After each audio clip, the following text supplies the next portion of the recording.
Great to see you again. Good to see you. Hey guys, thanks for being here with us. Really appreciate you. Means the world to Steve and I. I'm Dan Denley, founder of Guitar Zoom. This is my friend Steve Stine. Today, we're going to teach you a little bit about music theory. In fact, I am really stoked because I actually don't even know exactly what Steve has up his sleeve today. I have just been told that it is going to be chord theory shortcut. Yeah, this is something I used to use when I was in college. Again, trying to memorize all of this stuff and always looking for an easy way of not only memorizing but then being able to access the information. So I'm going to show you a way that I use major chords and then shortcut it to make minor or diminished chords. I'm totally stoked to learn that, sir. And I hope that all of you are. So listen, guys, if you have questions as we're going through this, please post them and let us know what you'd like to learn. And we will try to get to those questions either today or at a future session. This is the Music Theory Workshop. All of the stuff that we're talking about, guys, will be posted on the YouTube channel. So make sure that you subscribe and turn your notifications on. If you'd like to learn about music theory, keep watching or listening or however you are consuming this right now. And if you want to learn it even faster, you can go to guitarzoom.com and sign up for Steve's Music Theory Masterclass, where he walks through all of the chords and scales and modes and cage system and everything you would ever need to know as a guitar player. I promise you, in that Music Theory Masterclass will set you up for life. You can check that out at guitarzoom.com. All right. So, Steve, let us know, man, what is your music theory shortcut here? All this stuff is reminding me, it's all sending me back to my college days. But yes, when I was learning this stuff, and please remember that when I went to college, I understood nothing about anything. I was surprised that I actually made it through the whole thing. But so when we got to triads and we were learning majors and minors and diminished and all these other things, I was pretty lost. So what I did was I created a shortcut in my head to try and memorize these things. Okay, so I'm going to show you this. So what I did was, and again, you need to have a little bit of information of some of the things that we've talked about before. For instance, what I did was memorize the prime notes, A, B, C, D, E, F, G. I memorized the 7 major chords. So A, C sharp, E, right? C, E, G, D, F sharp, A. What I did was I just memorized those 7 chords. So if I was to write that down for you, I've got to make sure you can see this here. Yeah.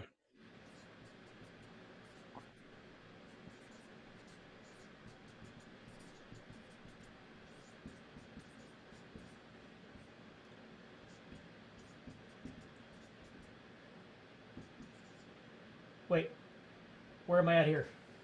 I went wrong somewhere. Well, I don't know. Oh, here's what I did. Sorry about that.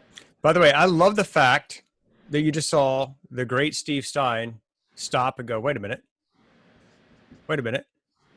Because the reality is, guys, that's life. That's all of totally us. Life. We're human beings.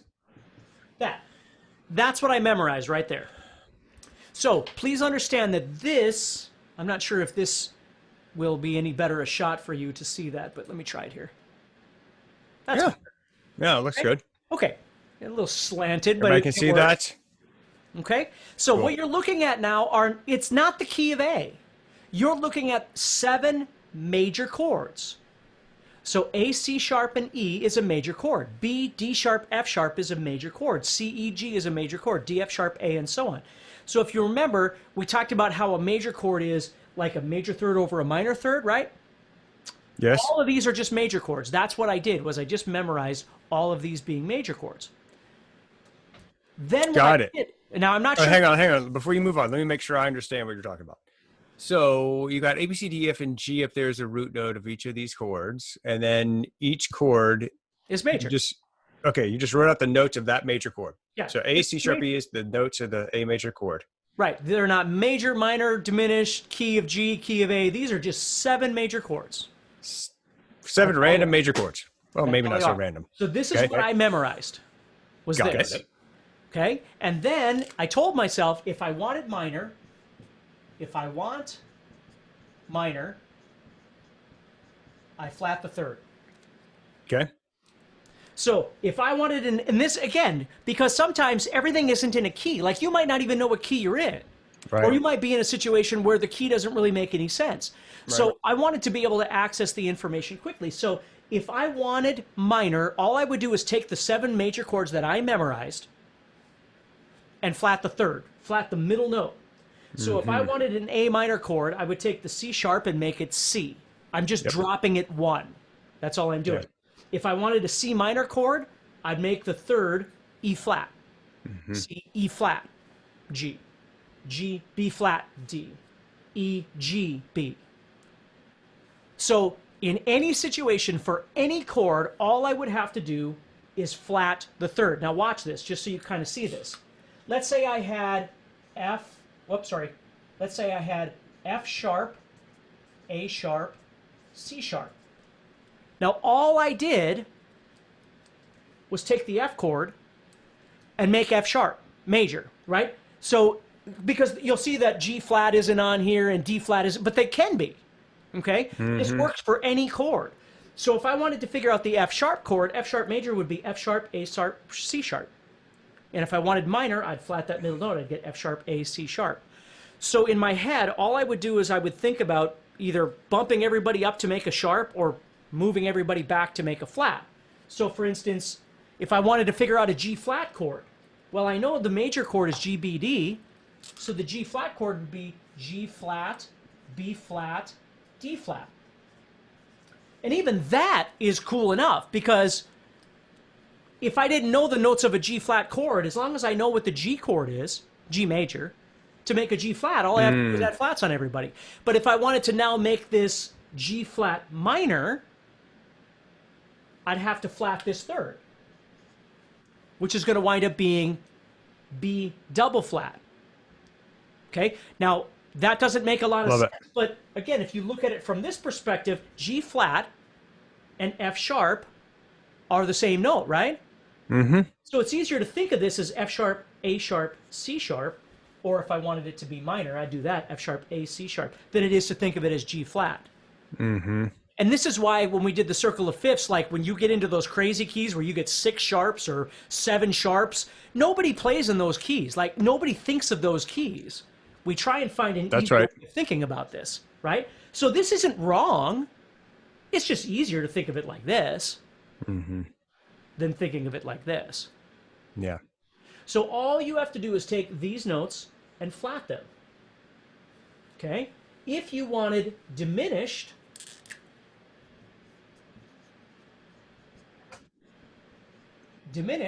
you flat the third and you flat the fifth. You flat them both. So if you wanted a G diminished chord, you'd have G, B flat, D flat. Nice. If you wanted an A diminished chord, you'd have A, C, E flat. Because the big thing with me in college, when we would do quizzes, I often saw people trying to figure out the key signature, and then they'd figure out the chords for the key, and they do.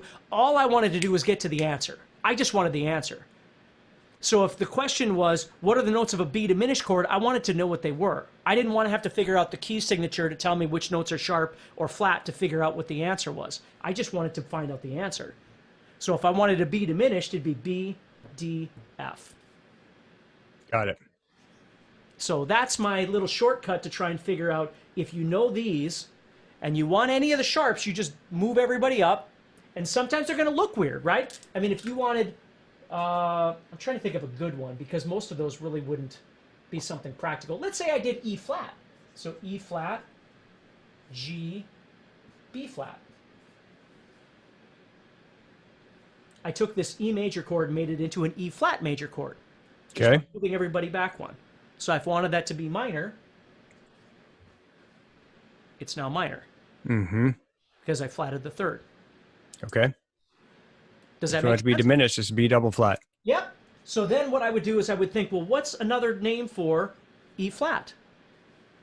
D sharp. D sharp, F, A. Got it.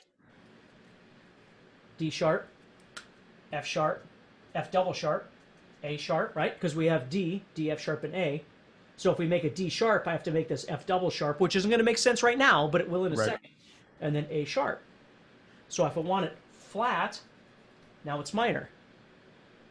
If I want it diminished, now it's diminished. Mm-hmm.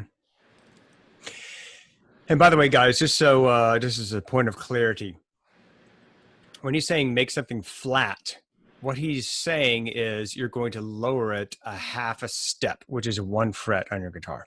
That's correct. So don't get hung up on the fact that if it's, oh, it's F sharp, and he said make it flat. Why isn't it F flat? Because F sharp, to make that thing, to flat it in our lingo that we're using as guitar players, is to flat the third just means to take it and lower it a half step. Yep, so if it's an F sharp. No, that's right. Yep. One note of the chromatic, that's right. So obviously in this theory, just like in regular key signatures, sometimes you're going to look at that and go, well, I wound up with 2 sharps or I wound up with 2 flats in my process. And that's okay. Okay. Again, 2 sharps isn't wrong. It's not like that doesn't occur in music. It does sometimes. What I'm saying is if you wind up getting something with 2 sharps, understand that the reason you're doing this is because you're trying to convert it to minor or diminished. Right? So if you wanted, for instance, what would be a good example? I mean, we wouldn't make B sharp because that doesn't really make any sense. I mean, D sharp is really the one that would make the most sense. I mean, A sharp, I suppose. But again, if I make A, watch this, into A sharp, that means C would be double sharp, and then E sharp, which is weird, right? It looks weird. And that's why people don't say A sharp. If you joined us in, I think it was the first lesson we did, I was telling you that a lot of times musicians, they don't call things like A sharp. It's okay if we're looking at the guitar on the 6th fret of the 6th string and calling it A sharp. It's okay, right? But in practical music, we don't really refer to this as A sharp. We'd rather say B flat, D, and F. That makes way more sense. Yeah. When really right now they're the same thing. That's right. Right? Now if I want to make this minor, I flat the 3rd. If I want to make it diminished, I flat the 5th. That's right. Yeah, anytime, guys, that you can stay away from double sharps and double flats and things like that, it may work great on paper and in a theory class, or if you're trying to analyze something. I can think of instances.